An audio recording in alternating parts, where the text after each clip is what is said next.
Hello great മീഡിയസിലേക്ക് സ്വാഗതം. Book my show നോക്കുമ്പോൾ മിക്ക സ്ഥലങ്ങളിലും റെഡ് അലേർട്ട് തന്നെയാണ് നമുക്ക് കളങ്കാവലിന് കാണാൻ കഴിയുന്നത്. പ്രത്യേകിച്ച് രണ്ടാം ദിവസമായപ്പോഴത്തേക്ക് അങ്ങനെ തന്നെ കാണാൻ കഴിയുന്നു. തൃശ്ശൂർ രാഗം തീ ബുക്കിംഗ് തന്നെയാണ്. 3 ഷോകളാണ് ചാർട്ട് ചെയ്യപ്പെട്ടിരിക്കുന്നത്. 3 ഷോകളും ഓൾമോസ്റ്റ് ഫുൾ എന്നുള്ള ലെവലിൽ ആദ്യം തന്നെ എത്തിയിരിക്കുന്ന ഒരു തിയേറ്ററായി മാറുകയും ചെയ്യുന്നു.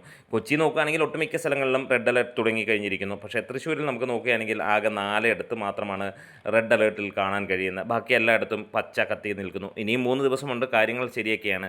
മണിക്കൂറിൽ 1000-ന് മുകളിലുള്ള ടിക്കറ്റുകൾ വിറ്റുപോകുന്നു. 1 കോടിക്ക് മുകളിലുള്ള കളക്ഷൻ വരുന്നു സിനിമയ്ക്ക് പ്രീസെയിലൂടെ.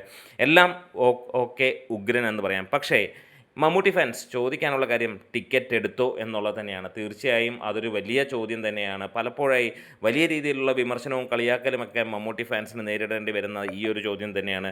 സിനിമ കാണാൻ ടിക്കറ്റ് എടുത്തോ എന്നുള്ളത് തന്നെയാണ്. ഈ കഴിഞ്ഞ 5-6 വർഷം എടുത്തു നോക്കുമ്പോൾ ഏറ്റവും മികച്ച രീതിയിൽ ഏതൊരു ആരാധകനും മികച്ച സിനിമ നൽകിയിരിക്കുന്ന ഇന്ത്യയിലെ തന്നെ ഏക സൂപ്പർ താരം എന്ന് മാത്രമല്ല ഏക നടൻ അത് മമ്മൂട്ടി മാത്രമാണ്. തുടർച്ചയായി 15-16 സിനിമകളിൽ 12 എണ്ണത്തിന് മുകളിലും മികച്ച സിനിമകൾ തരാൻ നൽകിയത് ഏക നടൻ അത് മമ്മൂട്ടി തന്നെയാണ്. എന്നിട്ടും അദ്ദേഹത്തിൻ്റെ സിനിമകൾക്ക് 100 കോടിയിലേക്ക് എത്താൻ കഴിയുന്നില്ല. കാരണം എന്തായിരിക്കാം?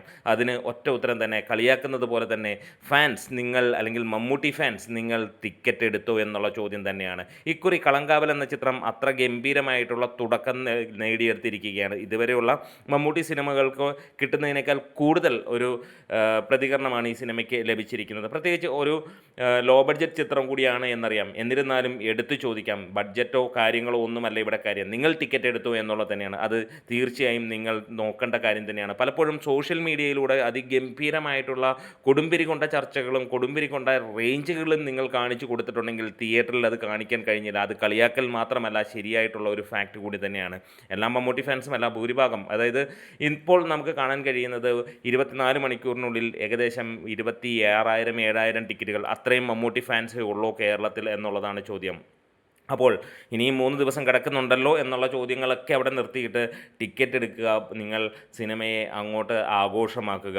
അല്ലാതെ സാധാരണ ബാക്കി സിനിമ ഇറങ്ങിക്കഴിഞ്ഞ് കഴിഞ്ഞിട്ട് അത് അങ്ങനെയാണ് ഇങ്ങനെയാണ് എന്നൊക്കെ പറയുന്നതിനേക്കാളും നല്ലത് അത് തന്നെയാണ്. കാരണം ഭീഷ്മപർവ്വം പോലെയുള്ള ഒരു സിനിമ തീർച്ചയായും വേറെ ഏതെങ്കിലും ഒരു നടൻ്റെ ആണെങ്കിൽ അത് 100 കോടി അടിച്ചിരിക്കുമെന്നുള്ളതിന് യാതൊരു സംശയമില്ല. അതേപോലെ വേറൊരു നടനും ചെയ്യാൻ കഴിയുന്നില്ല എന്നുള്ളത് കൂടി എടുത്ത് പറയേണ്ട ഒരു കാര്യവും കൂടിയാണ്. റോഷാക്ക് പോലൊരു ചിത്രം വേറെ ഏതെങ്കിലും ഒരു നടൻ ചെയ്തിട്ടുണ്ടെങ്കിൽ അത് 100 കോടിയാണ്. അങ്ങനെ ഒരു നടൻ വേറെ മമ്മൂട്ടി അല്ലാതെ ഇല്ല എന്നുള്ളതും നമുക്കറിയാം. ഇനിയും ഭ്രമയുഗം പോലെ ഒരു ചിത്രം ഏതെങ്കിലും ഒരു നടൻ ചെയ്തിട്ടുണ്ടെങ്കിൽ സൂപ്പർ താരം ഒന്നും ആകണമെന്നില്ല, അതും 100 കോടി കിടക്കും. പക്ഷേ ആർക്കും ചെയ്യാൻ കഴിയില്ല എന്ന് നമുക്ക് ഉറപ്പുമാണ്. പക്ഷേ എന്നിട്ടും 100 കോടി അടിച്ചിട്ടില്ല. അതിൻ്റെ പിന്നിൽ ഒറ്റ കാര്യം മാത്രമേ ഉള്ളൂ. മമ്മൂട്ടിയുടെ പാട്ടെല്ലാം തന്നെ ശരിയായിട്ടുണ്ട്. സിനിമ ഗംഭീരമാക്കിയിട്ടുണ്ട്. അങ്ങനെ നോക്കിക്കഴിഞ്ഞാൽ എല്ലാ തരത്തിലും ഗംഭീരമായിട്ടുള്ള സിനിമകൾ തന്നിട്ടും അത് ആരാധകർ അതിന് പിന്നാലെ എത്താത്തത് തന്നെയായിരിക്കാം അതിൻ്റെ കാരണം.